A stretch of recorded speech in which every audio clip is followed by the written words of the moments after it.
Hello and welcome everyone. This is Mir Faizan and you are watching our YouTube channel अपना sir Shahid. तो आज के इस video में हम 8th क्लास की हिस्ट्री का चैप्टर नंबर 1 डिस्कस करने जा रहे हैं। That is how, when and where. ठीक है,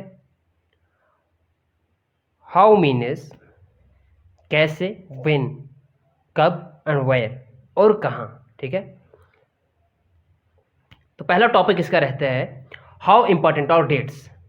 जो तारीखें होती हैं वो कितनी इम्पॉर्टेंट हैं, ठीक है, या किस तरह से इम्पॉर्टेंट हैं। There was a time when historians were fascinated with dates. एक वक्त हुआ करता था जब हिस्टोरियंस, मुअर्रिख, हिस्टोरियंस के उर्दू माने हैं मुअर्रिख, ठीक है, यानी वो जो तहरीक लिखते हैं, ठीक, वो फैसिनेट होते थे डेट्स से। There were heated debates about the dates on which rulers were crowned और बैटल्स वर फॉट। यहाँ बड़ी बहस, बहुत ज़्यादा बहसें हुआ करती थी, हीटेड डिबेट्स हुआ करती थी, ठीक है, कि किस वजह से होती थी कि कब रूलर्स को क्राउन किया गया, यानी तख्त पे कब बादशाहों को बैठाया गया, एंड बैटल्स वायर फॉट, और बैटल्स को यानी जंगों को कब लड़ा गया, ठीक है, जंग कब खेले गए, ठीक है। In the common sense notion history was synonymous with dates. तो इस तरह से अगर हम देखते हैं तो जो हिस्ट्री है ये डेट्स के बारे में है। You may have heard people say I find history boring because it is all about memorising dates. आपने देखा होगा लोग कहते हैं, ठीक है, पीपल से, कि जो हिस्ट्री है ये बोरिंग सब्जेक्ट है।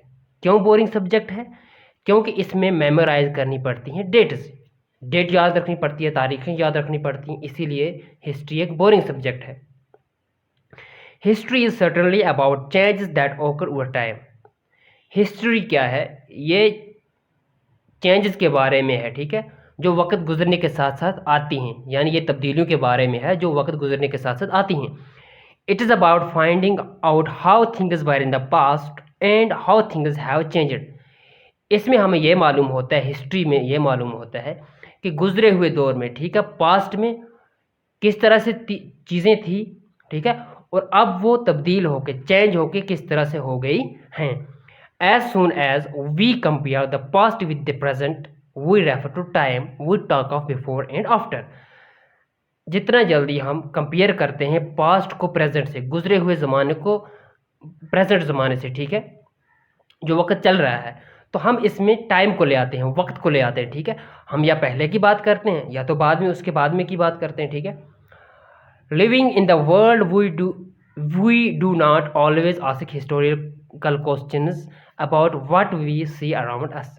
हम दुनिया में तो रह रहे हैं लेकिन कभी हम ऐसे हिस्टोरिकल क्वेश्चन किसी से पूछते नहीं हैं कि जो हमारे इर्द गिर्द है ये क्यों है, कैसे है, इस चीज़ के बारे में हम कभी किसी से पूछते नहीं हैं। We take things for granted as if what we see has always been in the world we inhabit.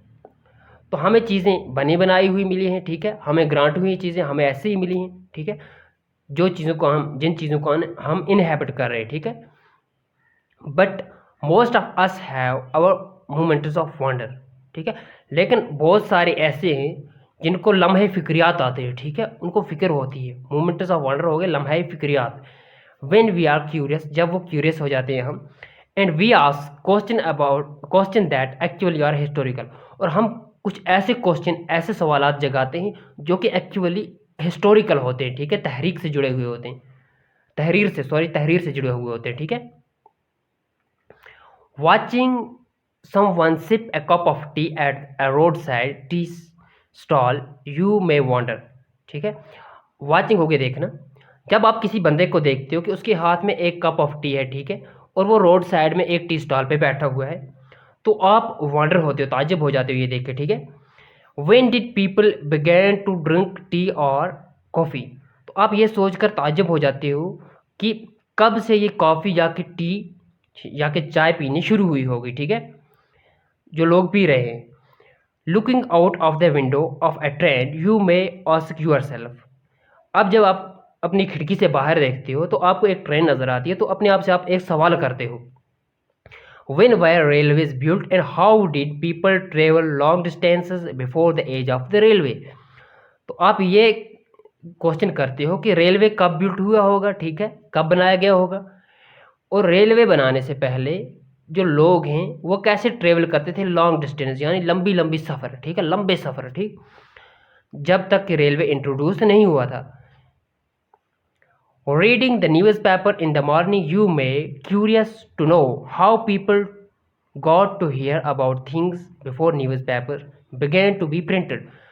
तो आप जब न्यूज़पेपर पढ़ते हो मॉर्निंग में, ठीक है, सुबह के टाइम, आप क्यूरियस हो जाते होंगे ये सोचकर कि जब तक न्यूज़पेपर प्रिंट नहीं हो रहा था तब कैसे लोगों को, उस वक्त कैसे लोगों को खबर मिलती थी किसी चीज़ के बारे में। All such historical questions refer us back to notion of time.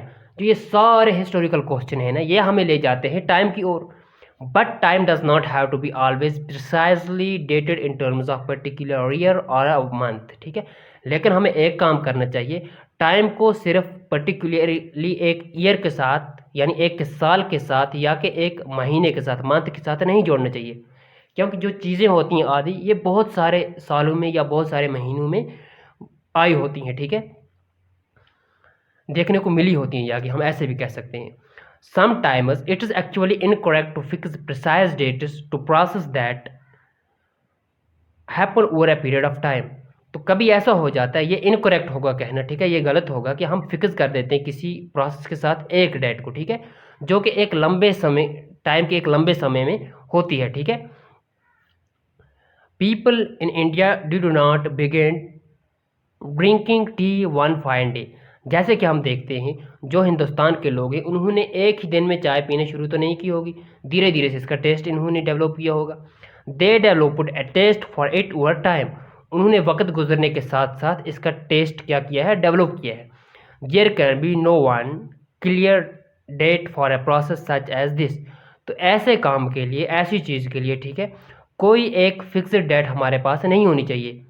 Similarly we cannot fix one single date on which British rule was established or national movements were starts or changes took place within economy and society। तो इसी तरह से हम देख सकते हैं, हम कोई एक डेट, किसी एक डेट को फिक्स नहीं कर सकते कि किस दिन ब्रिटिश रूल जो था वो इस्टेब्लिश हुआ, शाया हुआ, या कि एक ही दिन हम फिक्स नहीं कर सकते, एक ही डेट फिक्स नहीं कर सकते किसी नेशनल मूवमेंट के साथ, या कि चेंजेस जो आई इकोनॉमी में और सोसाइटी में, ठीक है। All these things happened over stretch of time. ये सारी चीज़ें क्या हुई, एक समय के साथ हुई, ठीक है, वक्त गुजरने के साथ साथ हुई, ठीक है, एक पीरियड से लेकर दूसरे पीरियड तक, यानी कि एक साल से लेकर दूसरे साल तक, या एक साल से लेकर 2-3 साल के तक ये चीज़ें मुकम्मल हुई, या 5-10 साल तक ये चीज़ें मुकम्मल हुई।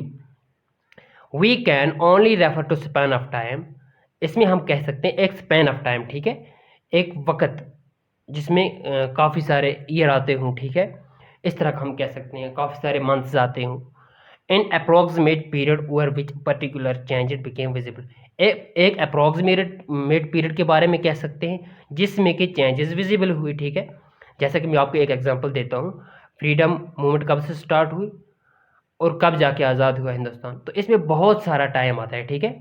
1919 से लेके अगर हम देखते हैं 1947 तक बहुत सारी चेंजेस आई, बहुत सारी मूवमेंट्स हुई, तो इसमें बहुत सारे ईयर्स आते हैं, ठीक है। तो इसीलिए हमें डेट्स को फिक्स नहीं, चीज़ों को फिक्स नहीं करना चाहिए डेट्स के साथ, हिस्ट्री की जो भी चीज़ें हैं उनको फिक्स नहीं करना चाहिए डेट्स के साथ, ठीक। होप कि आप समझ रहे होंगे। Why then we continue to associate history with a string of dates. तो फिर हम क्यों करते हैं काम, स्ट्रिंग ऑफ डेट्स के साथ हिस्ट्री को फिक्स कर देते हैं, ठीक, या कि एसोसिएट कर लेते हैं, जोड़ लेते हैं। This association has a reason. यहाँ भी एक वजह है, जो हम हिस्ट्री को किसी स्ट्रिंग ऑफ डेट्स के साथ जोड़ते हैं, यहाँ भी एक वजह है, ठीक है, रीज़न है। There was a time in history was an account of battles and big events. यहाँ एक ये वजह भी है, हिस्ट्री एक वक्त हुआ करता था जबकि हिस्ट्री किसके बारे में हुआ करती थी, बैटल्स के, जंगों के बारे में, या कि बड़ी बड़ी इवेंट्स के बारे में, ठीक है। It was about rulers and their policies. ये किसके बारे में हुआ करती थी, रूलर्स के बारे में हुआ करती थी और उनकी पॉलिसीज़ के बारे में हुआ करती थी। Historians wrote about the year a king was crowned, the year he married, the year he had a child, the year he fought a particular war, the year he died, and the year the next ruler ruler succeeded to the throne.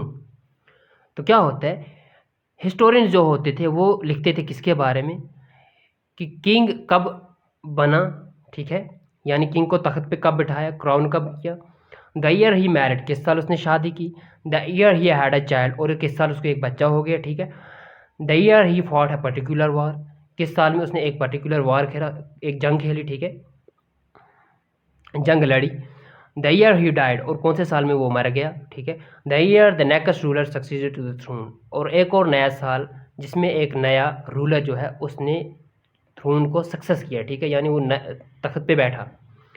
For events such as these, specific dates can be determined, and in histories such as these, debates about dates continue to be important। तो क्या था, ऐसे events के लिए, ठीक है, specific dates रखनी पड़ती थी, तो इसीलिए हम स्ट्रिंग ऑफ डेट्स से हिस्ट्री को जोड़ते हैं, याद रखना। And in histories such as this debate, और ऐसे में क्या होता था, डिबेट्स होती थी और डेट्स को कंटिन्यू इंपॉर्टेंट माना जाता था, ठीक है।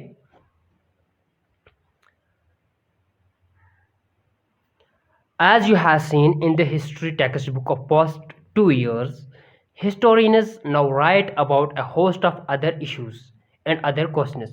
आपने देखा होगा पिछले साल की 2 ईयर की टेक्स्ट बुक्स में, ठीक है, हिस्टोरियंस जो हैं वो अब होस्ट कर रहे हैं, यानी वो अपनी इसमें बहुत सारे और इशू ला रहे हैं, हिस्ट्री लिख रहे हैं बहुत सारी और चीज़ों के बारे में, ठीक है। They look at how people earn their livelihood, वो ये भी देख रहे हैं और लिख रहे हैं कि लोग किस तरह से अर्न करते थे, कमाई करते थे अपनी लेवलीहुड, रोजगार, ठीक है। व्हाट दे प्रोड्यूस्ड, वो क्या उगाते थे, ठीक है, एंड एट, और वो क्या खाते थे। How cities developed and markets came up, किस तरह से सिटीज़ डेवलप हुए, ठीक है, और मार्केट किस तरह से वजूद में आए। How Kings were formed and new ideas spread, किस तरह से किंगडम्स फॉर्म हुई, ठीक है, सुल्तनत बन गई और नए आइडियाज स्प्रेड हुए और नए तजुर्बे स्प्रेड हुए, ठीक है। And how cultures and societies changed, और किस तरह से कल्चर्स, ठीक है, और सोसाइटीज जो थी वो तब्दील हुई, ठीक। विच डेट्स, ठीक है, कौन सी dates, what criteria we choose a set of dates as important, किस क्राइटेरिया से हम देख सकते हैं एक सेट ऑफ डेट्स जो है वो इम्पोर्टेंट है, ठीक है। The dates we select, the dates around which we compose our story of the past are not important on their own।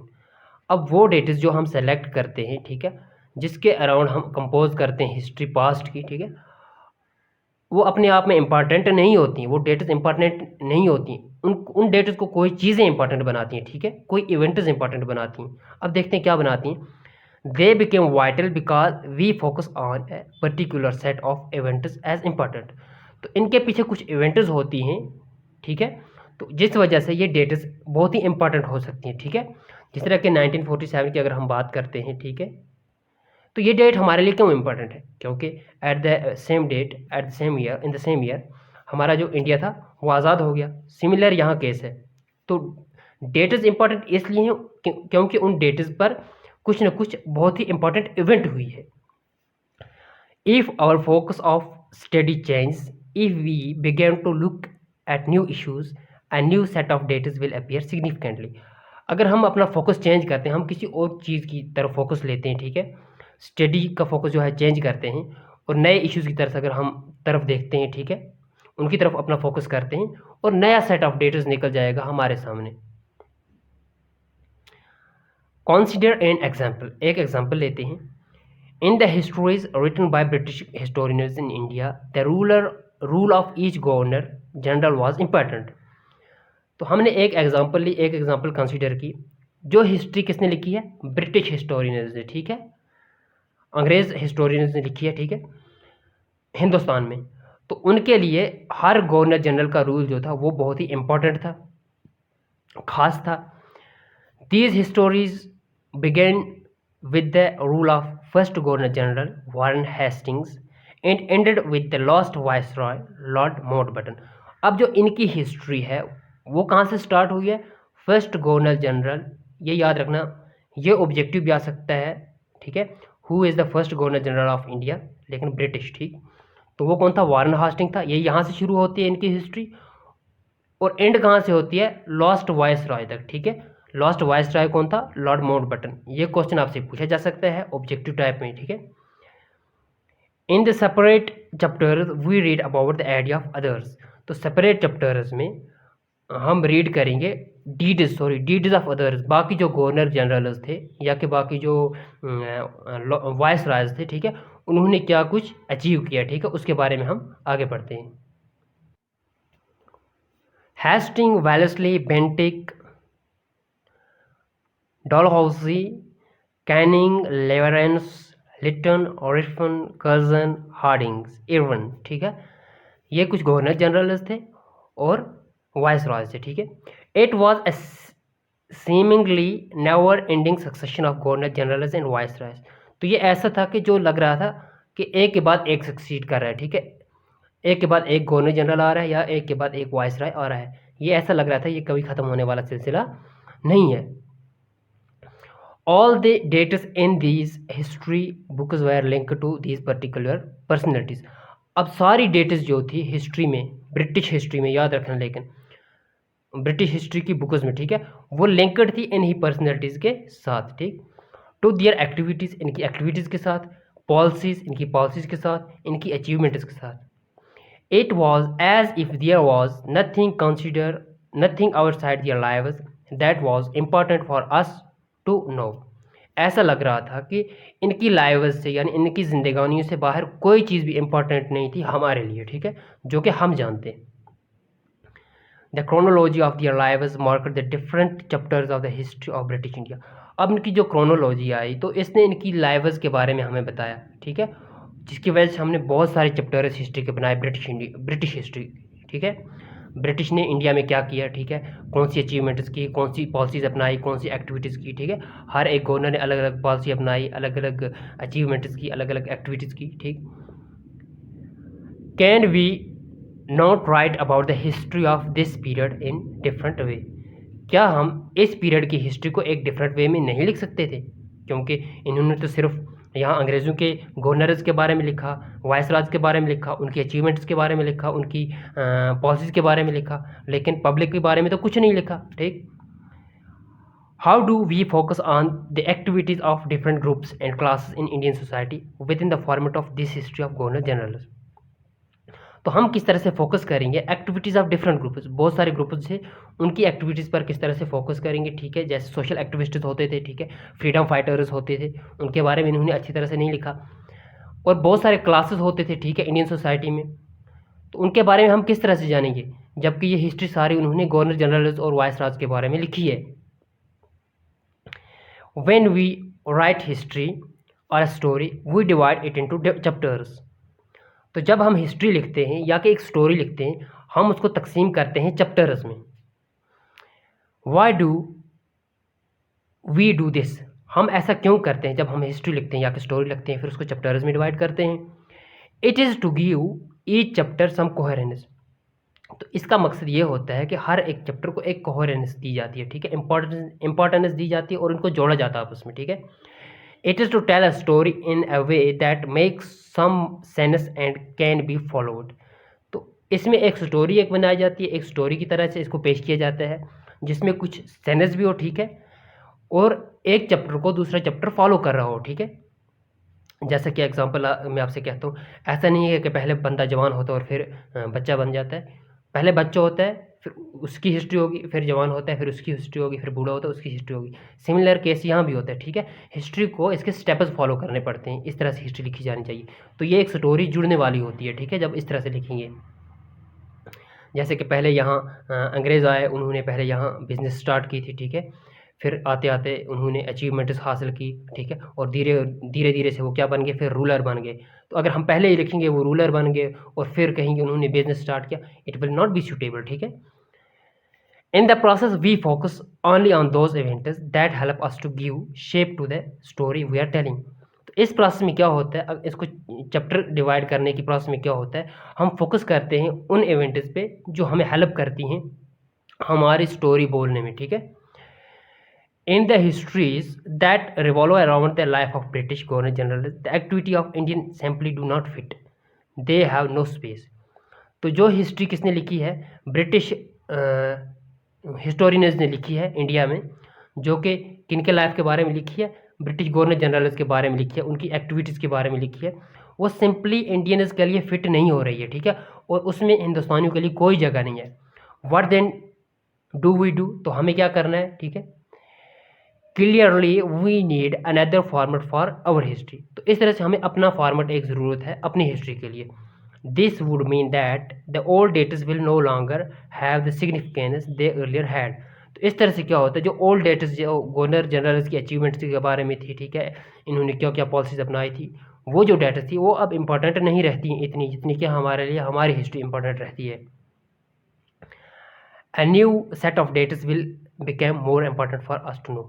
एक सेट ऑफ डेट्स हमारे सामने आ जाती है जो हमारे लिए बहुत ही इंपॉर्टेंट होती है कि हम उससे जानें और उसके बारे में पढ़ें। हाउ डू वी पीरियडाइज, ठीक है, आज का हमारा टॉपिक यही है। इन 1817 James mill, a Scottish economist and political philosopher, published a massive 3-volume work, A History of British India। 1817 में जेम्स मिल, ठीक है, जो कि एक स्कॉटिश इकोनॉमिस्ट था और पॉलिटिकल फिलोसोफर भी था, उसने 3 वॉल्यूम एक बुक एक वर्क एक पब्लिश की, ठीक है, जिसका नाम था a history of British India. यहाँ आपके लिए एक ऑब्जेक्टिव क्वेश्चन बन जा सकता है, a history of British India किसने पब्लिश किया, ठीक है, ये किसकी बुक थी, ठीक है, 3 वॉल्यूम वर्क किसका था, ठीक है, या कि ऐसे भी आ सकता है हु वॉज जेम्स मिल, ठीक है, तो याद रखना। In this he divided Indian history into 3 periods, Hindu, Muslim and British. तो उसमें इसने क्या किया, इस वर्क में इसने इंडियन हिस्ट्री जो थी उसको 3 पीरियड्स में डिवाइड किया, हिंदू, मुस्लिम एंड ब्रिटिश। याद रखना, this periodization came to be widely accepted. अब जो ये पीरियडाइजेशन इसने की जेम्स मिल ने, ठीक है, तो ये वाइडली यानी बहुत ज़्यादा एक्सेप्ट होने लगा। Can you think of any problem with this way of looking at Indian history, क्या आपको इस वे से कोई प्रॉब्लम हो रही है क्या? Why do we try and divide Indian history into different periods, हम क्यों कोशिश करते हैं कि जो इंडियन हिस्ट्री है उसको डिफरेंट पीरियड्स में डिवाइड किया जाए यानी तकसीम किया जाए। We do so in an attempt to capture the characteristics of time, it is central features as they appear to us. हम इसलिए ये अटेम्प्ट करते हैं, ये कोशिश इसलिए करते हैं कि जो करेक्टरिस्टिक्स ऑफ टाइम हैं और उसके जो सेंट्रल फीचर्स हैं वो हमारे सामने आए, इसीलिए हम डिवाइड करते हैं हिस्ट्री को पीरियड्स में। So the terms through which we periodise that is demarcate the difference between periods became important. तो इसलिए वो टर्म्स जिससे हम पीरियडाइज करते हैं या कि डिमार्केट करते हैं डिफरेंसेस को जो पीरियड्स के दरमियान है, ठीक है, तो ये हमारे लिए बहुत ही इंपॉर्टेंट हो जाता है। यानी फॉर एग्जांपल मैं आपसे एक एग्जांपल दे देता हूँ। एंशिएंट पीरियड जो था उसमें लोग जो थे वो बड़े डिफरेंट थे, फिर मॉडर्न जो आया या मिडिवल जो आया उसमें भी डिफरेंट थे, तो इसीलिए हमें डिमार्केट करना पड़ता है पीरियड्स को, ठीक है। They reflect our ideas about the past, ये रिफ्लेक्ट करते हैं हमारे आइडियाज़ पास्ट के बारे में, ठीक है, ये पीरियड्स, ठीक। They show how we see the significance of the change from one period to the next। ये हमें दिखाते हैं कि सिग्निफिकेंस क्या रहता है, ठीक है, क्या इंपॉर्टेंस रहती है इस चेंज की एक पीरियड से दूसरे पीरियड तक। Mill thought that all Asian societies were at a lower level of civilization than Europe, ठीक है। मिल का कहना है कि जो एशियन सोसाइटीज़ थी वो लोअर लेवल ऑफ सिविलाइजेशन पे थी देन यूरोप, यानी कि जो एशियन सोसाइटी, हम इंडिया की सोसाइटी की बात नहीं कर रहे हैं, सारे एशियन सोसाइटीज़ की बात कर रहे हैं। मिल के कहने के मुताबिक ये यूरोप के सिविलाइजेशन से बहुत पीछे थे, ठीक है, यानी यूरोप बहुत एडवांस था। According to this his telling of story before the British came to India, Hindus and Muslims despots ruled the country. उसके कहने के मुताबिक, उसकी हिस्ट्री के कहने के मुताबिक, जो ब्रिटिश के इंडिया से आने से पहले हिंदूज और जो मुस्लिम्स थे, ठीक है, ये दो रिलीजियस कम्युनिटी ये रूल कर रहे थे कंट्री को, ठीक है। रिलीजियस इंटॉलरेंस यहाँ थी, ठीक है, यानी मज़हब के तसादम थे, मज़हब पे प्रॉब्लम थी, कास्ट टैबूज ज़ात पात का मसाइल था, सुपरस्टिशियस प्रैक्टिसेस और सुपरस्टिशियस प्रैक्टिसेस थी यहाँ पर, ठीक है। डोमिनेट सोशल लाइफ में ये चीज़ें थी, ठीक है। British rule Mill felt could civilize India. To do this, it was necessary to introduce European manners, arts, institutions and laws in India. तो मिल के कहने के मुताबिक मिल ये महसूस करता है कि अगर ब्रिटिश रूल यहाँ पर आ जाएगा वो सिविलाइजेशन कर सकता था इंडिया को, और उसने सिविलाइज किया इंडिया को, ठीक है। यानी सही तरह से इंडिया को किसने बनाया? ब्रिटिश रूल ने, अंग्रेज़ों के कानून ने, ठीक है। तो ऐसा करने के लिए ये नेसेसरी था बहुत ही ब्रिटिश के लिए कि वो इंट्रोड्यूस करते यहाँ पर यूरोपियन मैनर्स, ठीक है, उनका आर्ट्स, ठीक, उनके इंस्टीट्यूशंस, उनके कानून, लॉज, ठीक है। ये सारी चीज़ें कौन सी होनी चाहिए? ब्रिटिश की, तब जाके इंडिया सिविलाइज हो सकता है, ब्रिटिश मिल के कहने के मुताबिक, ठीक। Mill in fact suggested that the British should conquer all the territories in India to ensure the enlightenment and happiness of the Indian people. Mill ये भी कहता है, ये भी सजेशन देता है कि ब्रिटिश जो है वो कॉन्कर करे ऑल द टेरिटरीज, ठीक है, सारी टेरिटरीज को, यानी सारे हिंदुस्तान को अपने कब्जे में ले जाए, और तब जाके इंश्योर हो सकती है एनलाइटमेंट, ठीक है, यानी एजुकेशन वगैरह जो बाकी चीज़ें हैं, एडवांस्ड चीज़ें हैं, वो इंश्योर हो सकती हैं और हैप्पी रह सकते हैं Indian people.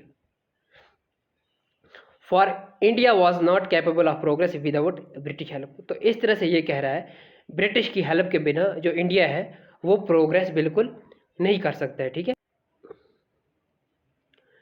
In this idea of history British rule represented all the forces of progress and civilisation. तो इस हिस्ट्री के आइडिया में अगर देखते हैं हम, जो ब्रिटिश रूल था उसने रिप्रेजेंट किया सारी फोर्सेस जो प्रोग्रेस की थी और सिविलाइजेशन की थी, ठीक है, यानी जो तरक्की की सारी राहें थी उन्होंने उसको फोर्स किया। The period before British rule was one of darkness. जो पीरियड ब्रिटिश रूल से पहले था वो बहुत ही डार्कनेस था, ठीक है, यानी बहुत ही घटिया था ये, लेकिन मिल के कहने के मुताबिक। Can such A conception be accepted today? क्या ऐसा कंसेप्ट आज एक्सेप्ट किया जाएगा? आप ये मानने के लिए क्या तैयार हैं? In any case we refer to any period of history as Hindu और मुस्लिम, या किसी भी केस में हम किसी पीरियड को इस हिसाब से डिवाइड कर सकते हैं, हिंदू एंड मुस्लिम के हिसाब से। Did not a variety of faiths exist simultaneously in these periods? क्या ऐसा नहीं हुआ कि बहुत सारे किस्म के जो फेथ्स थे, ठीक है, वो एक ही साथ यहाँ एग्जिस्ट कर रहे थे इन पीरियड में? ऐसा क्या नहीं हुआ? ऐसा भी था क्योंकि जो मिडिवल हिस्ट्री थी यहाँ मुस्लिम्स का रूल हुआ करता था उस वक़्त, ठीक है, जैसे औरंगज़ेब है, शाहजहां है, ठीक है, या बाकी जो रूलर थे, यहाँ तो हिंदू भी उस वक़्त हुआ करते थे, ठीक है। तो ऐसा बिल्कुल नहीं था। Why should we characterize an age only through the religion of the rulers of the time? तो फिर क्यों हम इस पीरियड को, ठीक है, रूलर्स के रिलीजन के मुताबिक डिवाइड करते हैं, ठीक है। अगर मुस्लिम रूलर है तो मुस्लिम पीरियड है, अगर हिंदू रूलर है तो हिंदू पीरियड है, ऐसा बिल्कुल नहीं होना चाहिए।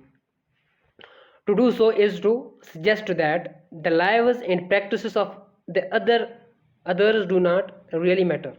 ऐसा करने में क्या होता है, सिर्फ रूलर्स की लाइव्स को इम्पोर्टेंस दी जाती है, जो बाकी लोग हैं, अवाम जो है, या बाकी जो बाकी जो चीज़ें हैं उनकी प्रैक्टिस को और उनकी लाइव्स को इम्पोर्टेंस बिल्कुल नहीं दी जाती है, और वो बिल्कुल मैटर ही नहीं करते हैं, ठीक है। We should also remember that even rulers in ancient India did not all share the same faith. हम ये भी रिमेंबर कर सकते हैं कि जो रूलर्स हैं एंशिएंट इंडिया में, उन सब लोगों का एक फेथ नहीं था, ठीक है। Moving away from British classification, historians have usually divided Indian history into ancient, medieval and modern. अगर हम ब्रिटिश क्लासिफिकेशन से अलग होते हैं, यानी ब्रिटिश की जो क्लासिफिकेशन है उससे अगर हम हट के बात करते हैं, जो हिस्टोरियंस हैं उन्होंने इंडियन हिस्ट्री को डिवाइड किया है एंशिएंट, मिडिवल और मॉडर्न पीरियड में। This division too has its problem, लेकिन इस डिवीजन में भी प्रॉब्लम है। It is the periodization that is borrowed from the west, where the modern period was associated with the growth of all the forces of modernity. तो इसमें यह problem है कि ये एक तो लाया है कहाँ से, वेस्ट से ये पीरियडाइजेशन लाया है, बोरो किया है, ठीक है, और उसमें वेस्ट में मॉडर्न पीरियड कौन से पीरियड से कहा जाता था, ये किसके साथ रिलेटेड था मॉडर्न पीरियड वेस्ट में? ग्रोथ के साथ और बाकी मॉडर्निटी के साथ, ठीक है। जैसे कि साइंस है, रीजनिंग आई वहाँ पर, डेमोक्रेसी आई, लिबर्टी आई और इक्वलिटी आई, ये इन चीज़ों के साथ रिलेटेड है। Medieval was a term used to describe a society where these features of modern society did not exist, ठीक है। तो मिडिवल एक ऐसी टर्म थी, ठीक है, जिसमें ये फीचर सोसाइटी में नहीं थी जो मॉडर्न सोसाइटी में एग्जिस्ट हैं। यानी कि मिडिवल में ना साइंस थी उतनी, ना रीजन थी उतनी, ना डेमोक्रेसी थी, ना लिबर्टी थी, ना इक्वलिटी थी, जो मॉडर्न में, ठीक। Can we uncritically accept this characterization of the modern period to describe the period of our study? क्या हम इस पीरियड को करेक्टराइजेशन करने के बिना ही एक्सेप्ट कर सकते हैं क्या? As you will see in this book, under British rule, people did not have equality, freedom or liberty, nor was the period one of the economic growth and progress. जैसा कि हमारे ब्रिटिश रूल के time को कहते हैं modern period, तो हम देखते हैं मॉडर्न पीरियड में क्या था, साइंस थी, रीजन थी, डेमोक्रेसी, लिबर्टी एंड इक्वलिटी। लेकिन जो यहाँ ब्रिटिश रूल था उस वक्त पीपल के सामने, लोगों के सामने ना इक्वलिटी थी लोगों को, ना उनकी फ्रीडम थी और ना ही लिबर्टी थी, ठीक है, ना ही इकोनॉमिक ग्रोथ और प्रोग्रेस हुई यहाँ, ठीक है। Many historians therefore refer to this period as colonial. तो इसीलिए बहुत सारे हिस्टोरियंस हैं जो इस पीरियड से क्या कहते हैं, कॉलोनियल कहते हैं। तो अब हम देखते हैं व्हाट इज कॉलोनियल, यानी जो हिस्टोरियंस ने डिवाइड किया इस पीरियड को, मॉडर्न पीरियड को, ब्रिटिश के ज़माने में कॉलोनियल, वो कॉलोनियल क्या है। In this book, you will read about the way the British came to conquer the country and establish their rule, subjugating local nawabs and rajas. तो इस बुक में हम पढ़ेंगे क्या, जो ब्रिटिश थे वो उन्होंने हमारी कंट्री को कॉन्कर किया, यानी हिंदुस्तान को कॉन्कर किया, इस पर कब्जा किया और इस्टेब्लिश किया अपना रूल, सब्जुगेट किया किसको, नवाब्स को और राजास को। सब्जुगेट किया हो गया दबा जाना, ठीक है। You will see how they establish control over the economy and society. आप देखोगे कि किस तरह से उन्होंने इस्टेब्लिश किया कंट्रोल, किसके ऊपर, इकॉनमी के ऊपर और सोसाइटी के ऊपर। Collected revenues to meet their expenses, यहाँ से रेवेन्यू कलेक्ट की, यहाँ से ज़रात कलेक्ट की, ठीक है, बहुत सारी चीज़ें कलेक्ट की जिससे वो अपने खर्चात पूरे करते थे। Bought the goods they wanted at the low prices, और वो चीज़ें खरीदी उन्होंने जो लोअर प्राइस में यहाँ मिलती थी। Produced crops they needed for exports, और वो क्रॉप्स प्रोड्यूस की उन्होंने जो उनको एक्सपोर्ट करनी थी, यानी दूसरे कंट्रीज में भेजनी थी। And you will understand the changes that came about as a consequences, और आप देखोगे कि बहुत सारी चेंजेस हुई और समझोगे कि बहुत सारी चेंजेस हुई। You will also come to know about the changes British rule brought about in values and tastes and customers and practices. आप देखोगे, ये बात भी आप जानोगे कि बहुत सारे चेंजेस हुई ब्रिटिश रूल ने जो यहाँ लाई, वैल्यूज़ में, ठीक है, हमारे टेस्ट्स में, कस्टमर्स में, ठीक है, रस्म व रिवाज में और प्रैक्टिसेस में, ठीक है। When the subjugation of one country by another leads to these kinds of political, economic and social and cultural changes, we refer to the process as colonization। जब ऐसा हो जाए कि एक कंट्री दूसरी कंट्री को सब्जुगेट करे, दबा दे, ठीक है, अपने कब्जे में ले आए, तो ये चेंजेस उसमें लाए जिस कंट्री को सब्जुगेट किया गया है, पॉलिटिकल, इकोनॉमिक और सोशल और कल्चरल चेंजेस लाए, तो इससे कहते हैं colonise. You will however find that all classes and groups did not experience these changes in the same way। और इसमें आप एक और चीज़ जानोगे कि सारी क्लासेस, ठीक है, और ग्रुप्स जो थे उन्होंने एक ही जैसा एक्सपीरियंस नहीं किया। That is why the book is called Our Pasts in पुलुलर, ठीक है। तो इसीलिए हमारी इस बुक को क्या नाम दिया गया है, आवर पास्ट्स, ठीक है, इंस्टीड ऑफ आवर पास्ट, ठीक है। यानी कि जो क्या थे, लेबर जो थे उन्होंने अलग तरह से एक्सपीरियंस किया, ठीक है, जो एम्प्लॉयज़ थे उन्होंने अलग तरह से, ठीक है, जो राइटर थे उन्होंने अलग तरह से, बाकी जो ऐसे लोग थे हर एक ने अलग अलग तरीके से एक्सपीरियंस किया इस पीरियड को, ठीक है। तो इसीलिए इसका नाम रखा गया और पास्ट्स इन प्लूरल, ठीक। तो होप कि आपको अच्छी तरह समझ आया होगा। हाउ डू वी नो, ठीक है, हम किस तरह से किसी के बारे में जानेंगे, ये क्या होगा आगे देखते हैं। सोर्सेज होंगे, क्या चीज़ें होंगी जिसके बारे में हमें यहाँ जानना होगा, ठीक है। हिस्ट्री के कौन से पार्ट के बारे में जानना होगा। What sources do historians use in writing about the last 250 years of Indian history? कौन से sources historians यूज कर रहे हैं, ठीक है, अपनी राइटिंग में, ठीक है, कितने ईयर से? 250 ईयर्स से, जिससे कि हमें इंडियन हिस्ट्री के बारे में मालूम हो। एडमिनिस्ट्रेशन प्रोड्यूसेस रिकॉर्ड्स, जो इंतज़ामिया है, एडमिनिस्ट्रेशन किससे कहते हैं? इंतज़ामिया से, उससे हमें रिकॉर्ड मिलते हैं, ठीक है। One important source is the official record of the British administration. एक इम्पॉर्टेंट सोर्स जिससे हमें मिलती है जानकारी, ठीक है, वो क्या है? Official record. जो ब्रिटिश एडमिनिस्ट्रेशन का ऑफिशियल रिकॉर्ड्स होते थे, इससे हमें जानकारी बहुत मिलती है, हिस्ट्री मिलती है, ठीक है। The British believed that the act of writing was important. जो ब्रिटिश ऑफिशियल्स थे वो बिलीव करते थे कि जो राइटिंग का एक्ट है, ठीक है, ये बहुत ही इम्पॉर्टेंट है, ठीक, ये बहुत ही खास होता है, यूँ मान लो तुम। Every instructions, plan, policy, decision, agreement, investigation had to be clearly written up.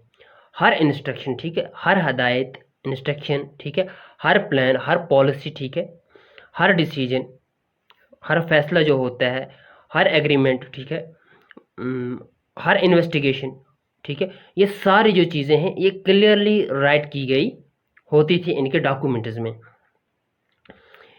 Once this was done, things could be properly studied and debated। जब ये चीज़ें हो जाती, यानी कि इंस्ट्रक्शंस भी हो जाती थी, डिसीजन भी लिए जाते थे, प्लान्स भी हो जाते थे, पॉलिसीज भी हो जाती थी, ठीक है, एग्रीमेंट्स भी हो जाते थे, ठीक है, इन्वेस्टिगेशन, ठीक, ये सारी जब चीज़ें हो जाती थी तो फिर आसानी से इनको पढ़ा जाता था, ठीक है, और फिर इस पर डिबेट भी किया जा सकता था। This conviction produced N administrative culture of memos, notings and reports. अब जो ये कन्विक्शन रही ना, इससे क्या हुआ? एडमिनिस्ट्रेटिव कल्चर में मेमोज भी आ गए, नोटिंग भी आ गई और रिपोर्ट्स भी आ गए। The British also felt that all important documents and letters needed to be carefully preserved।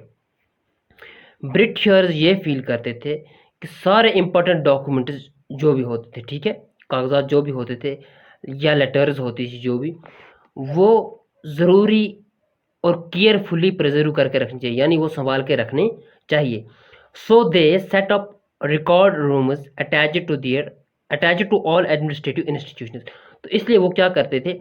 अपने रिकॉर्ड रूम्स रखते थे, ठीक है, अपने एडमिनिस्ट्रेटिव इंस्टीट्यूशंस के साथ, ठीक। The village tehsildars office, the collectorate, the commissioners office, the provincial secretariats, the law courts, all had their record rooms. अब जो ये तहसीलदार है, ठीक है, इसके ऑफिस के साथ एक रूम रखा जाता था कि जिसमें डॉक्यूमेंट्स रखे जाते थे, रिटन रिकॉर्ड अवेलेबल होते थे। जैसे कलेक्टोरेट है, कमिश्नर ऑफिस है, ये सारे लोग क्या करते थे? रिकॉर्ड रूम्स रखते थे, जिसमें अपने रिकॉर्ड्स को प्रिजर्व करके रखते थे, संभाल के रखते थे। Specialised institutions like archives and museums were also established to preserve important records. अच्छे अच्छे इंस्टीट्यूशन है, ठीक है, खासकर इन्हीं चीज़ों के लिए। स्पेशलाइज्ड तो किससे कहते हैं? खासकर किसी काम के लिए जब किसी चीज़ को हम मुख्तसर तौर पर रख देते हैं ना, उसे स्पेशलाइज्ड कहते हैं। तो इंस्टीट्यूशंस बनाए गए, अदारे बनाए गए, जिनमें जिस तरह के आर्काइव्स है या के म्यूजियम्स हैं, ठीक है, जिसमें क्या किया? इम्पोर्टेंट रिकॉर्ड्स जो थे वो संभाल के रख दिए गए।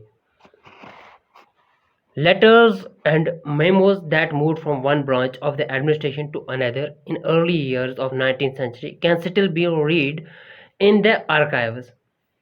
जो लेटर्स होती थी, ठीक है, ऑफिसर्स की, या कि जो मेमोज होती थी, ठीक है, वो क्या करती थी? वो क्या होते थे? एक ब्रांच से, एडमिनिस्ट्रेशन की एक ब्रांच से दूसरी ब्रांच पर जाते थे, ठीक है, पहले पहले 19 ईयर्स में। Can still be read in the archives, वो अब भी आर्काइव्स में आप देखोगे, ठीक है। जैसे कि फॉर एग्जांपल मैं आपसे कह लेता हूँ, कोई ऑर्डर डीसी ऑफिस से जाए तहसीलदार ऑफिस तक, ठीक है, तहसील ऑफिस तक, ठीक है, तो वो क्या किए जाते थे? प्रिजर्व किए जाते थे। या लोकल लेवल से कोई चीज़ रिक्वेस्ट जाए डीसी ऑफिस तक, तो वो क्या किए जाते थे? प्रिजर्व करके रखे जाते थे। अब ये सारी जो चीज़ें हैं ये अब भी आर्काइव्स में प्रिजर्व करके रखी हैं। You can also study the notes and reports that district official has prepared. आप पढ़ सकते हैं जो नोटिस या के रिपोर्ट्स जो डिस्ट्रिक्ट ऑफिशियल्स क्या करते थे, प्रिपेयर करते थे, और द इंस्टीट्यूशन और instructions and directives that were sent by the officials at the top of the provincial administration, या कि वो रिकॉर्ड, वो नोटिस या रिपोर्ट्स जो बड़े ऑफिसर्स से आती थी, ठीक है, और छोटे ऑफिसर्स में जाती थी, ये सारे क्या हुए हैं, आर्काइव्स में रखे गए हैं। जैसे प्रोविंशियल एडमिनिस्ट्रेशन जो है ये भेज देगा डिस्ट्रिक्ट ऑफिशियल को, कोई नोटिस भेज देगा या कि रिपोर्ट भेज देगा, तो ये भी रखे हैं, संभाल के रखे हैं, ठीक है। इंस्ट्रक्शन या कि कोई भी हदायत भेज दे ये बड़ा ऑफिसर छोटे ऑफिसर को, तो ये सारी चीज़ें संभाल के रखी गई हैं, प्रिजर्व की गई हैं, ये सारे रिकॉर्ड प्रिजर्व करके रखे हैं, ठीक। In the early years of the 19th century, these documents were carefully copied out and beautifully written by calligraphists. तो 19th century के पहले पहले ईयर्स में क्या हुआ, जो ये सारे डॉक्यूमेंट्स थे, सारे कागजात थे, ठीक है, तो इनको केयरफुली कॉपीड किया गया, यानी इनको दूसरे कॉपीज पर उतारा गया, एंड ब्यूटीफुली रिटन बाय कैलीग्राफिस्ट्स, और उनको किसने लिखा, कैलीग्राफिस्ट्स ने। तो कैलीग्राफिस्ट्स कौन होते हैं, by those who specialised in the art of beautiful writing. Calligraphists वो लोग होते हैं जो बहुत ही स्पेशलाइज्ड होते हैं ब्यूटीफुल राइटिंग में, यानी जो बहुत ही खूबसूरत लिखते हैं, ठीक है। कभी आपको क्वेश्चन आ सकता है ऑब्जेक्टिव टाइप क्वेश्चन ये आ सकता है, कैलीग्राफिस्ट्स कौन होते हैं, जो ब्यूटीफुल राइटिंग लिखते हैं, जो अगली राइटिंग लिखते हैं, या कि कोई और 2-3 इसके ऑप्शन आ जाएंगे। तो you have to choose that the beautiful writers will be called as calligraphists. By the middle of 19th century, with the spread of printings, multiple copies of these records were printed as proceeding of each government department. जब medieval century की अगर हम बात करते हैं, जब printing spread हो गई थी, ठीक है, जैसे हमारे यहाँ आज प्रिंटिंग होती है, ठीक है, हम जैसे फोटो स्टेट कर लेते हैं, तो मल्टीपल कॉपीज़ यानी बहुत सारी कॉपीज़ जो थी वो क्या की गई, प्रिंट की गई और प्रोसीड की जाती थी हर एक गवर्नमेंट डिपार्टमेंट में, ठीक है। तो ये भी याद रखना, the national archives of India cam up in 1920। तो नेशनल आर्काइव्स ऑफ इंडिया कब वजूद में आया, 1920 में, ठीक है। When new Delhi was built, the national museum and the national archives were both located close to Viceregal Palace. This location reflects the importance these institutions has in British imagination. अब क्या है, जब नई दिल्ली बनी, ठीक है, तो नेशनल म्यूजियम जो है या नेशनल आर्काइव्स जो है ये दोनों लोकेट किए गए क्लोज किसके, वाइस रेगल पैलेस के, ठीक है, जहाँ पर वाइस राज बैठते थे। तो अब ये लोकेशन रिफ्लेक्ट करती है कि इन इंस्टीट्यूशंस की कितनी इम्पोर्टेंस थी ब्रिटिश इमेजिनेशन, ठीक है, उनके नज़रिए में, यानी ब्रिटिश के नज़रिए। सर्वे बिकेम इम्पॉर्टेंट, ठीक है। अब जो सर्वे था वो बहुत ही इम्पॉर्टेंट हो चुका था। The practice of surveying also became common under the colonial administration. Colonial administration के अंडर जो सर्वे था वो बहुत ही इम्पोर्टेंट हो चुका था, ठीक। The British believed that a country had to be properly known before it could be effectively administered. Britishers का ये बिलीव था, अंग्रेज ये बिलीव करते थे कि अगर किसी कंट्री को एडमिनिस्टर करना है, ठीक है, किसी कंट्री पे रूल करना है, तो पहले उसके बारे में खूब अच्छी तरह से इंसान को मालूम होना चाहिए, उसके बारे में अच्छी जानकारी होनी चाहिए हर हिसाब से। By the early 19th century, detailed survey were being carried out to map the entire country. 19th century के पहले पहले ईयर्स में क्या हुआ, एक डिटेल्ड, ठीक है, वजाहत वाला सर्वे एक किया गया, ठीक है, जिसमें पूरा इंटायर कंट्री की जानकारी और मैप इसका लिया गया, ठीक। In the villages revenue survey works conducted. तो विलेजेस में क्या हुआ, रेवेन्यू सर्वे किया गया, ठीक है। रेवेन्यू सर्वे हो गई, विलेज को कहाँ से आमदनी आती है, ठीक है, इनकम कहाँ से आती है। The efforts was to know the topography, the soil quality, the flora, the fauna, the local histories and cropping pattern. तो एफर्ट्स, कोशिश ये की जाती थी कि किसके बारे में जाना जाए, टोपोग्राफी, ज़मीन कैसी है, सोइल की क्वालिटी क्या है, फ्लोरा क्या है, फाना क्या है, ठीक है, यानी कौन से फूल वगैरह उगते हैं, कौन से पेड़ वगैरह उगते हैं, लोकल हिस्ट्री क्या है, क्रॉपिंग पैटर्न क्या है, ठीक है, कौन सी क्रॉपिंग पैटर्न है, ठीक है, विंटर में फसल उगती है, ठीक है, या कि वो होती है 2-3 किस्म की क्रॉपिंग पैटर्न होती है, तो कौन सी क्रॉपिंग पैटर्न चल रही है। All the factors seen as necessary to know about to administer the region. सारे फैक्टर बहुत ही इंपॉर्टेंट थे, नेसेसरी थे जानने के लिए, ठीक है, तब जाके एक रीजन को अच्छी तरह से एडमिनिस्टर किया जा सकता था।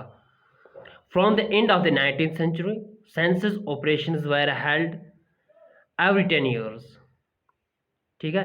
19th सेंचुरी से के मतलब एंड में सेंसस जो थे वो ऑपरेट हुए, ठीक है, हर 10 साल के बाद एक किस्म का सेंसस हुआ, हर 10 साल के बाद सेंसस होता था।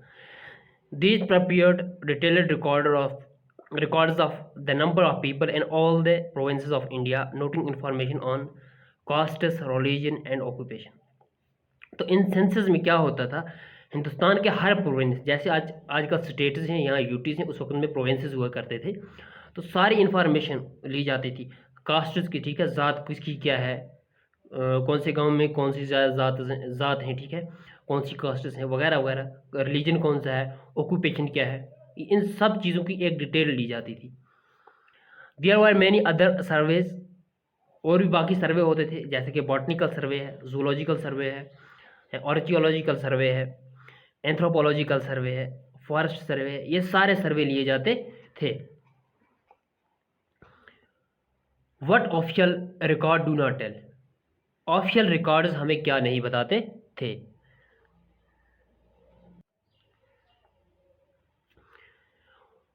From this vast corpus of records we can get to know a lot, but we must remember that these are official records। जो ये हमें ढेर रिकॉर्डों के ढेर मिलते हैं ना, इनमें से हमें बहुत सारा जानने को मिलता है, ठीक है, लेकिन हमें ये याद रखना चाहिए, वी मस्ट रिमेंबर, कि जो ये रिकॉर्ड है ये ऑफिशियल रिकॉर्ड है, नहीं कि आम लेवल के, आम बंदे का रिकॉर्ड नहीं है, ये ऑफिशियल रिकॉर्ड है, ऑफिसर्स के रिकॉर्ड हैं, ठीक है। They tell us what the officials thought, इसमें ये दिखाया गया है कि ऑफिशियल्स क्या सोचते थे।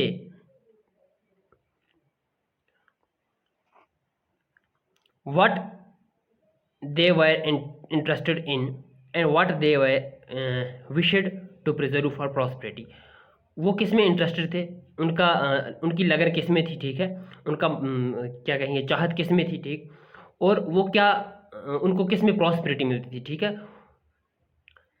These records do not always help us understand what other people in the country felt। अब जो ये वाले रिकॉर्ड है ना, ये हमें ये अंडरस्टैंड करने में, समझने में मदद नहीं करते कि बाकी लोगों का क्या हाल था और वो कैसा महसूस करते थे, एंड व्हाट ले बिहाइंड देयर एक्शंस, और उनके एक्शंस के पीछे क्या राज है, ठीक है। For what we need to look elsewhere, तो ऐसे रिकॉर्ड्स के लिए हमें कहीं और मूव करना पड़ेगा, ठीक है, एल्सवेयर यानी कहीं किसी और तरीके से हमें ये रिकॉर्ड निकालने पड़ेंगे। When we begin to search for these other sources we find them in plenty, though they are more difficult to get than official records. जब हम इस ओर मुड़ते हैं, ठीक है, इन रिसोर्सेज की तरफ मुड़ते हैं, इन सोर्सेज की तरफ मुड़ते हैं, ये भी हमें ढेरों में मिलते हैं, प्लेंटी में मिलते हैं, नो डाउट, ठीक है, ये भी हमें खासी तादाद में मिलते हैं, लेकिन ये थोड़े डिफ़िकल्ट हैं as compare to the official records, ठीक है। अगर ऑफिशियल रिकॉर्ड्स के मुकाबले में देखा जाए तो इनका हमें मैसर होना थोड़ा डिफ़िकल्ट हो जाता है। We have diaries of people, accounts of pilgrims and travellers, autobiographies of important personalities and popular book letters that were sold in the local bazaars. तो हमारे पास क्या है, लोगों की डायरीज़ हैं, ठीक है, लोगों ने डायरीज़ बनाई हुई हैं, अकाउंट्स ऑफ पिलग्रिम्स, जो पिलग्रिम्स के लोग इधर उधर जाते थे, ठीक है, तो जैसे कि विष्णु देव काटरा मंदिर पे आते हैं पिलग्रिम के लिए, या कि सऊदी अरबिया में अमराइट्स में जाते हैं पिलग्रिम के लिए, तो ये इन्होंने अकाउंट्स लिखे हैं, ठीक है, जिस कंट्री में ये जाते थे उस कंट्री के अकाउंट्स लिखे हैं, ठीक। जो ट्रैवलर्स होते थे, ठीक, ऑटोबायोग्राफीज ऑफ इंपॉर्टेंट पर्सनैलिटीज़, देखना दो चीज़ें, एक होगी बायोग्राफी और एक होगी ऑटोबायोग्राफी। ऑटोबायोग्राफी हो गई वो जब कोई बंदा अपनी ज़िंदगी के बारे में खुद लिखता है ना, that is called as autobiography. तो बहुत सारी इंपॉर्टेंट पर्सनैलिटी ऐसी थी जिन्होंने ऑटोबायोग्राफी अपनी ज़िंदगी के बारे में लिखी, तो बायोग्राफी कहते हैं उससे जब कोई बंदा किसी बंदे की ज़िंदगी के बारे में लिखे, that will be called as biography. और बहुत सारी book letters, popular book letters यहाँ मिलती थी लोकल बाजार में हमें, तो उनसे हमें रिकॉर्ड इन चीज़ों से मिल सकते हैं, लोकल पीपल की फीलिंग्स के, ठीक है। As printing spread, newspapers were published and issues were debated in public। जैसे जैसे न्यूज़पेपर प्रिंट होने लगे, ठीक है, तो क्या हुआ, प्रिंटिंग स्प्रेड हुई, तो न्यूज़पेपर पब्लिश होने लगे। जाहिर सी बात है, जब आपके पास प्रिंटिंग मशीन आ गई तो न्यूज़पेपर काफ़ी ज़्यादा तादाद में पब्लिश होंगे, और डिबेटर्स जो थे वो होने लगे पब्लिक में। Leaders and reformers wrote to spread their ideas, poets and novelists wrote to express their feelings. Leader जो थे, जो रिफॉर्मर थे, ठीक है, उन्होंने अपने आइडियाज़ लिखे इन न्यूज़पेपर्स में, किसके लिए, ताकि हमारे आइडियाज़ स्प्रेड हो सकें। पोइट्स और नॉवलिस्ट जो थे उन्होंने भी अपनी फीलिंग को एक्सप्रेस किया, ठीक है। All these sources however were produced by those who were literate. लेकिन जो ये सारे सोर्सेज हमें मिलते हैं, ये किन्होंने प्रोड्यूस किए थे, जो लिटरेट थे। लिटरेट हियर मीन्स एजुकेटेड, ठीक। From these, we will not be able to understand how history was experienced and lived by the tribals and peasants, the workers in the mines or the poor in the streets। देखो, ये सारे हमारे जो record हमें मिल रहे हैं, या तो ऑफिशियल रिकॉर्ड्स हैं, या तो उन लोगों से मिल रहे हैं जो बहुत लिटरेट हैं, एजुकेटेड हैं, वेल एजुकेटेड हैं, who are able to produce these very records, ठीक है, to give these very records. लेकिन जो आम लोग हैं, जैसे कि ट्राइबल्स, ठीक है, या कि पीजेंट्स, मजदूर लोग होते हैं, ठीक है, खाना बदोश लोग होते हैं, ट्राइबल हो गए खाना बदोश लोग, ठीक है, या कि वर्कर्स, वो जो माइनस में काम करते हैं, पुअर गरीब लोग जो स्ट्रीटों में काम करते हैं, ठीक है, उनकी लाइव्स के बारे में हमें कोई पता नहीं, उनके रिकॉर्ड हमें मालूम नहीं। Getting to know their lives is more difficult task. उनके बारे में जानना, उनकी लाइव्स के बारे में जानना, ये बहुत ही डिफ़िकल्ट टास्क था, यानी ये बहुत ही मुश्किल काम था, ठीक है। Yet this can be done if we make a little bit of efforts. ये भी हो सकता है, इनकी लाइव्स के बारे में भी हम जान सकते हैं, नो डाउट, बट इसके लिए क्या है, हमें एफर्ट्स देने पड़ते हैं, ठीक है। एफर्ट्स यानी इसके लिए बहुत सारी कोशिश लगानी है। When you read this book you will see how this can be done.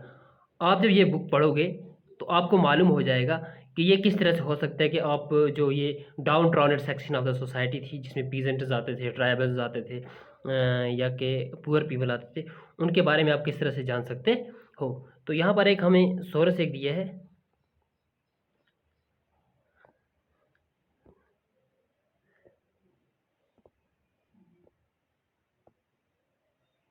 देखना, ये एक सोर्स है क्या हमें, not fit for human consumption. कोई चीज़ है जो इंसान जिसको नहीं खा सकेगा, ठीक है, क्योंकि इंसान अगर उससे खाएगा तो इंसान को प्रॉब्लम हो सकती है। News papers provided account of movements in different parts of the country. जो न्यूज़पेपर होते थे वो बहुत सारी मूवमेंट्स के बारे में बताते थे जो मुल्क के मुख्तलिफ हिस्सों में होती थी। Here is the report of A police strike in 1946। यहाँ एक पुलिस स्ट्राइक एक हुआ है 1946 में, उसके बारे में एक रिपोर्ट हमें मिलती है। ये किसी ऑफिशियल रिकॉर्ड से मिलेगी या किसी न्यूज़पेपर से। More than 2000 policemen in Delhi refused to take their food on Thursday morning as a protest against their low salaries and the bad quality of food supplied to them from public lioness kitchen। तो 2000 जो policeman हैं दिल्ली में, वो refuse कर रहे हैं, refuse हो गया मना करना, ठीक है, वो नहीं खा रहे हैं ग़िज़ा। ये थर्सडे मॉर्निंग की बात है, ठीक है। वो कह रहे हैं एक तो हमारी सैलरी जो है वो लो है, ठीक है, यानी हमारी सैलरी जो है, हमारी पेमेंट जो है वो कम है, और बैड क्वालिटी ऑफ फूड उनको शुरू किया जाता है, ठीक है, यानी गंदी ग़िज़ा उनको खिलाई जाती है। ये कहाँ से आ रहा है, पुलिस लाइन किचन से ये स्ट्राइक आ रहा है, ठीक है। As a news spread to the other police station the man they are also refuse to take food. जैसे ही ये न्यूज़ स्प्रेड हो गई, फैल गई ये न्यूज़, ठीक है, ये खबर फैल गई, तो बाकी पुलिस स्टेशन जो थे उन्होंने भी रिफ्यूज़ कर दिया खाना खाना। One of the strike said, तो स्ट्राइकर्स में से एक किसी ने कहा, ठीक है, यानी जो स्ट्राइक करने वाले थे उनमें से एक स्ट्राइकर ने कहा, the food supplied to us from the public lines kitchen is not fit for human consumption. बोला जो ग़िज़ा हमें दी गई पब्लिक लाइनस से वो कंजप्शन के लिए ठीक नहीं है। Even cattles would not eat the chapatis and dal which we have to eat. बोले यहाँ तक ख़राब ग़िज़ा है कि इसको मवेशी, ठीक है, कैटलेस हो गए मवेशी, वो भी नहीं खाएंगे, ठीक है, जो हमें दाल और चपाती यानी रोटी और जो दाल हमें दी जाती है उसको मवेशी भी नहीं खाएंगे, ठीक है। तो इस तरह से ये देखिए, ये हिंदुस्तान टाइम्स में लिखा गया है, दिस इज डेट, इस डेट पे लिखा गया है, ठीक है, 22 मार्च 1946। तो इस तरह से हमारा ये चैप्टर कंप्लीट हो जाता है। आगे इसके रह जाते हैं सॉल्यूशंस, ठीक है, क्वेश्चन आंसर जिसे हम कहेंगे, तो वो भी हम कर लेंगे डेफिनेटली, ठीक।